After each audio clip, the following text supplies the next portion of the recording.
I have a friend that's a coach with me who happens to be black. And because we both coach, we go into high schools every single week all over the city and all over the country, actually. All over the east side of the country anyway. And we walk into this school, and it was February. Okay. And there's Black History Month. And there's banners up all over the place with posters of all these. I've had black friends get mad at me. Why we get the shortest month of the year? Well, yeah, there's that joke going on. But he said, oh, look at this. And he starts pointing at it. And I was like, interesting. I was like, interesting. What's this? He's like, celebrating Black History Month. This is so stupid. And I'm like, I really? Inquire. Yeah, I got to inquire. I didn't want to turn it into a discussion because of the venue and everything. We're about ready to go coach all the kids and everything. And he's insulted by it. Not because it's just 1 month, but because it points out the need to all the chitlins that it teaches at school that there is a difference and we should separate it all out. But Morgan Freeman's right.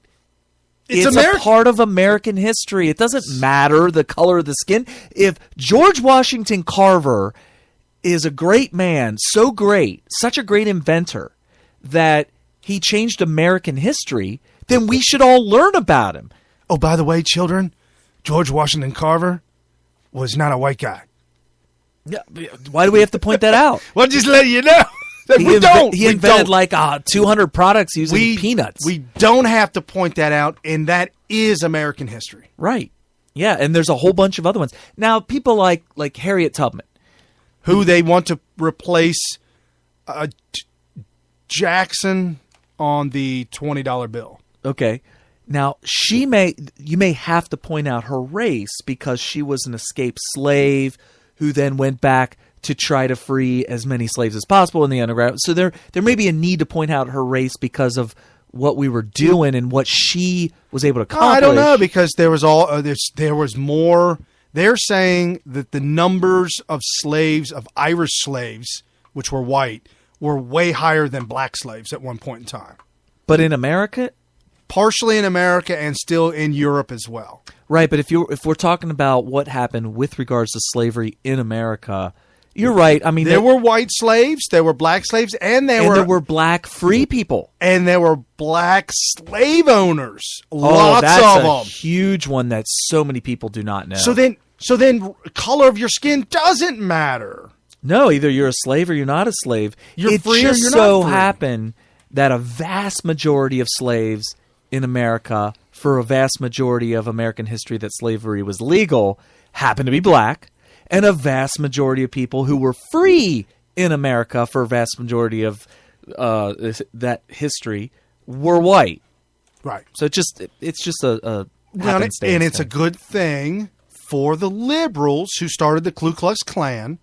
It is a good thing for them to point out and to use that as a segregation tool, a tool to segregate the people. It's become a very useful political tool for the Democrat Party. Yes, and they for also their entire history, right? And they go to freedom in Canada, not the North, because they want you to believe that America is still a slave country. They would love for you to believe that. Oh, yeah, absolutely. But, yeah, it's interesting. For those of you who have been lied to and said, well, it flipped. Right. It flipped. Dude, they almost had me when I was young. Well, when I was a teenager. Logically speaking, I demanded an explanation. I was like, this doesn't make any sense. The only thing that makes sense is that it flipped. That all the hillbilly, redneck slave owners from the South, we all knew they were Democrats, the Ku Klux Klan Democrats. Now you look at it, and a vast majority of the South, who would be all the descendants of those Democrats who were slave owners and then later on Ku Klux Klan members and all that, are now Republican. And they were all racist Democrats way back in the day, and now it's all racist Republicans.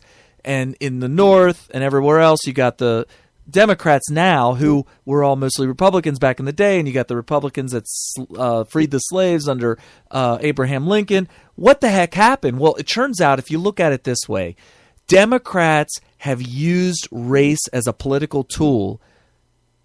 That is consistent across the entire timeline. Whenever they could use race as a political tool to get what they want, which is power for themselves and power over people, it's always the Democrats. And if you look at it that way, it all makes perfect sense. Absolutely. And there are a lot of pundits that talk about the slavery in America today, which the slave owners, if you will, would be the Democrat Party. They literally want to keep... Well, there is slavery in America with regards to child sex trafficking, which is amazing. Yeah. And guess what? I don't have any data in front of me. This is totally speculation, but I would love to see how many of those child sex traffics people vote Republican. You know what? That's funny you Democrat. brought that up. Oh, my good. Folks, you're not going to believe this. You remember Jared? Oh, the Subway guy. He made a statement and said the thought of pedophilia is not illegal. Okay. Why would he say that? You mean he said this before anybody was on to him? Like freedom of thought. Freedom of thought, right. He was doing the libertarian thing. Right. Like, hey, you can't police my thoughts. Right. Well, I mean, is he factually wrong? I don't know if it's illegal, but if you have those and that works for you, you need to seek help. Oh, yeah, sure. Him and anybody else who has those thoughts, you should probably say to yourself, I wonder what I probably need help. I wonder what he's thinking right now. He's probably getting his head pounded in. Yeah, I don't think that... In prisoners in prison don't take kindly to those types of people. That's what I've heard. That's what I've heard, right. So just the whole black thing, the Black Lives Matter, that whole divisive thing that's paid and bought for by the Clintons and George Soros and the left. Democrat, the whole left. Yep. Well, apparently this week in Milwaukee, Milwaukee school officials say that that budget item that was listed for $471,000 to Black Lives Matter was a misunderstanding. Wait, who paid Black Lives Matter? Well, no, they claim that it was a misunderstanding that in their budget it said $471,000 Black Lives Matter. Now, who is this again? Milwaukee School District. A school district. Yeah, they said it was it was a misunderstanding. They said that's to hire 4 teachers and some other advisors and things. That is crazy. Yes. This is taxpayer dollars. Yes. Oh, man, this country has turned into the kind of corruption that we might not be able to recover from. I mean, how many Trumps do you have to have? How many Reagans do you have to run through this to undo? I don't think it can be undone. I don't think it can be undone. I have come to the conclusion that it's impossible now to talk to or rationalize with never Trumpers. The former Cruz. These people on Twitter still have the Cruz 2016 not on their profile picture. They won't get rid of it. Really? And they've changed their name to X-GOP, EX-GOP. Okay, so rationalizing with them is now over, and so now it's no longer the thought of trying to rationalize with them. But what they don't understand, and my argument to them recently is yeah, we like Cruz, we love his conservatism, and we love the fact that he adheres to the Constitution to the letter of the law. Okay, down to the letter. The Constitution, Bill of Rights, absolutely. But first and foremost. The country is, for the most part, over. Right. And I'm thinking, and this may be naive on my part, there may actually be a way to get it back. Maybe. But like you just hinted, how many Trumps and Reagans does it take? Right? I don't know. I honestly, it might do take not know. A succession of many Trump administration or Trump-esque administrations. Cruz was not going to get it done. And in fact, my argument to them is We need a Cruz in the Senate. Correct. He needs to be there. You know what they try to say to me? They said, Trump is all talk, but Cruz actually stood up for the Constitution. I said, oh, yeah, really? No, and he did. Yeah, he did. Yeah. He saved the Second Amendment by standing up there and defending it in the DC versus Heller case. Okay. Which we've talked about a lot. Okay. Yeah. And my argument to them is, great, I love Cruz for that. Now, how is he going to do that as president? He can't. And we need to needs keep him where he there. is. Right. He right. absolutely needs to be there. People are like, why don't Trump make him VP? Because it takes all of his power away from him. I'm talking about Cruz. Right. And you told me that before. Yeah, and it takes does. the Cruz. Why don't we make him Supreme Court? Let me tell you something. That may be in the cars for Cruz one day. Right. He's a young man. Yeah, sure, he would be able to be a very powerful voice for the Constitution as a Supreme Court justice. Absolutely. 100%. And that may happen one day. But right now, he is currently a sitting senator. Let's keep him there. And he said that he's going back to start fighting for his reelection, so putting his focus on his reelection campaign. Okay, and I'm totally cool with that. Right. If Cruz ends up being president in 2024, I will be not only will I be there to vote for him, but I'm going to campaign for him. Oh, absolutely. I'm going to fight my butt off for him for 2024. But for now, I think we absolutely need a Trump. We need somebody with a machete that's going to hack away all the corruption and red tape and bureaucracy. And I just feel like Cruz, when it comes down to Cruz making the decision to do something that I'm going to call extra constitutional in order to get back to the Constitution, I think Cruz balks.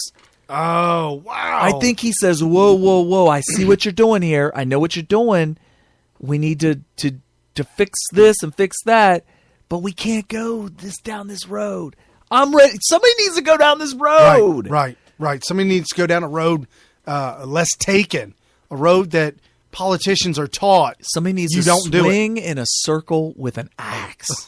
Oh, just keep swinging. Like 360s, multiple. Right. And say, get out of the way, I'm coming through. So that kind of leads into our issue with Glenn Beck. Glenn Beck is just hell-bent on getting Hillary elected. And he's even said, you know what? If what I'm doing, because I don't think he actually said he'll vote for her. And if he did, I'm sorry for not remembering that correctly. But he did say what I'm doing is probably going to end up getting Hillary elected. Oh, he's admitted no. He's absolutely admitted it. But he said we need to stand up. And his argument is what my argument was back in the Romney time. I did vote for Romney because I realized. But before I voted for Romney, I did think we need to send a message. We need to send a message to the GOP and to the rest of the country that we can't have these stupid moderates, these cowards, these whatever, these beta males to go. And now Romney was alpha dog for one day, and that was the first debate. And that was it. And then he turned into beta boy. Right. So we need to stop with the beta boys like the McCains and the Romneys and whatnot. And we need to get with the alpha dogs. And I do believe that Cruz could be an alpha dog. He could be. But I just don't know for sure. And that's a problem. Right? So getting back to Glenn Beck, he's like, listen, we need to send a message to everybody that we're not going to put these people that are not 110% constitutional robots. And what I mean by that, you take a robot and you start typing in the code. And Glenn Beck wants that code to be the text of the Constitution. Right. And then that's it. That's and all they know. Any right. letter, any lines of code that aren't the Constitution, we need to get rid of that robot. That robot's corrupt. That robot's no good. That's what they believe. Wow. They believe that. That's absolutely insane. And you're listening to Smith Radio, smithradio.com. Your host, Brian Smith and Kerry Smith, giving you all the details of breaking news of last week. If you want to be a part of the show, you can call in 513-888-1538. We broadcast live every Sunday evening, 5 to 8 p.m. Eastern Time. You can follow us on Facebook.com/Smith Radio. and Twitter @Smith Radio.